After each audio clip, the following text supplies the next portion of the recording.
Au nom du Père et du Fils et du Saint-Esprit. Amen. Viens Esprit Saint, sanctifie-nous. Viens Esprit Saint, Esprit de sagesse, saisis-nous. Viens Esprit d'intelligence, éclaire-nous. Viens Esprit de conseil, avertis-nous. Ô Seigneur, envoie ton Esprit et tout sera créé et tu renouvelleras la face de la terre. Bien-aimés dans le Christ, nous sommes aujourd'hui, mercredi 2 octobre, où nous célébrons la mémoire des anges gardiens. Et la parole de Dieu qui nous est proposée est extraite de l'évangile de Matthieu chapitre 18, versets 1 à 5 et 10. En ce moment-là, les disciples s'approchèrent de Jésus et lui dirent, « Qui donc est le plus grand dans le royaume des cieux ?» Alors Jésus appela un petit enfant et le plaça au milieu d'eux.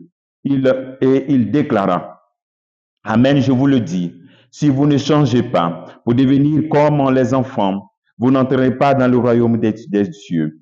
Mais celui qui se fera petit comme cet enfant, celui-là est plus grand dans le royaume des cieux. Et celui qui accueille un enfant comme celui-ci en mon nom, il m'accueille moi. Gardez-vous de mépriser un seul de ces petits enfants, de ces petits.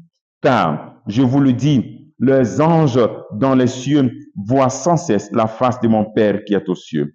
Acclamons la parole de Dieu, louange à toi, Seigneur Jésus.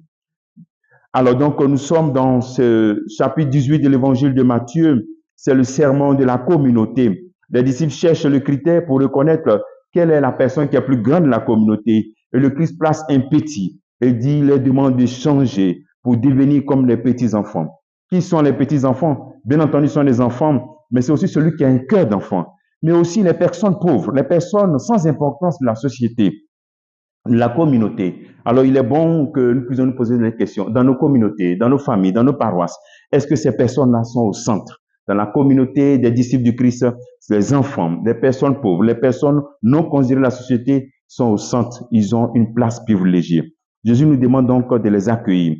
Ensuite, Jésus nous demande d'avoir un cœur d'enfant.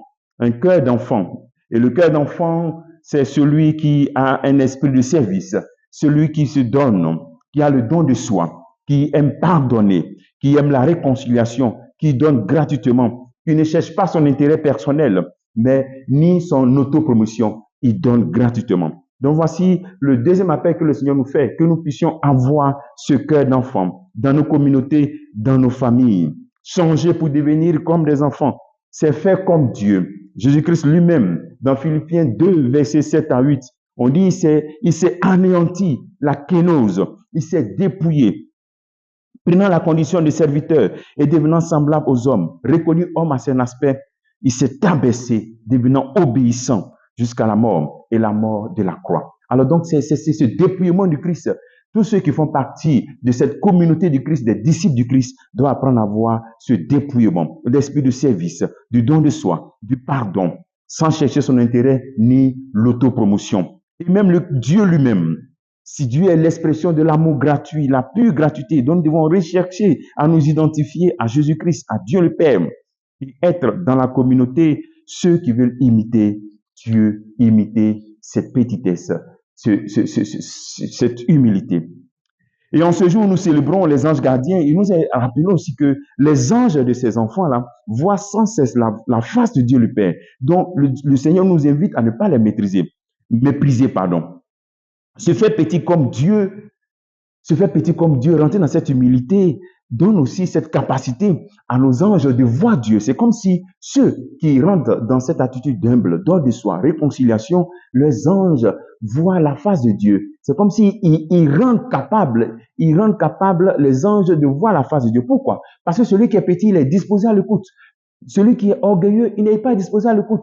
Donc, c'est comme si les anges gardiens des personnes humbles, des personnes petites, et puis les personnes orgueilleuses n'ont pas la même efficacité. Alors donc, il faut chercher donc l'efficacité de nos anges gardiens. Il ne s'agit pas seulement d'invoquer les anges gardiens. Non, mais il faut chercher l'attitude de l'humilité pour que leur action soit efficace. C'est la parole de Dieu qui dit. On dit, les anges dans le ciel voient sans cesse la face de Dieu le Père.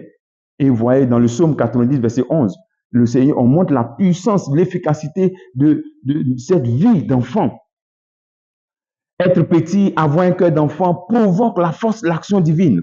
Le malheur ne pourra te toucher, nul danger approcher à ta demeure. Il donne mission à ses anges de te garder sur tes chemins. Psaume 90, versets 10 et puis 11.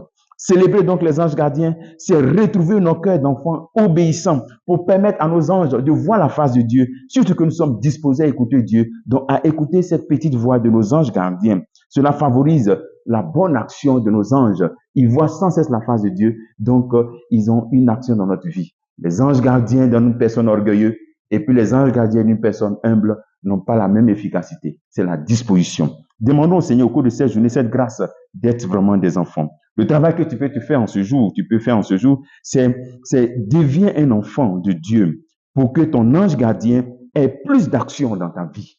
Que Dieu te bénisse au nom du Père et du Fils et du Saint-Esprit. Amen.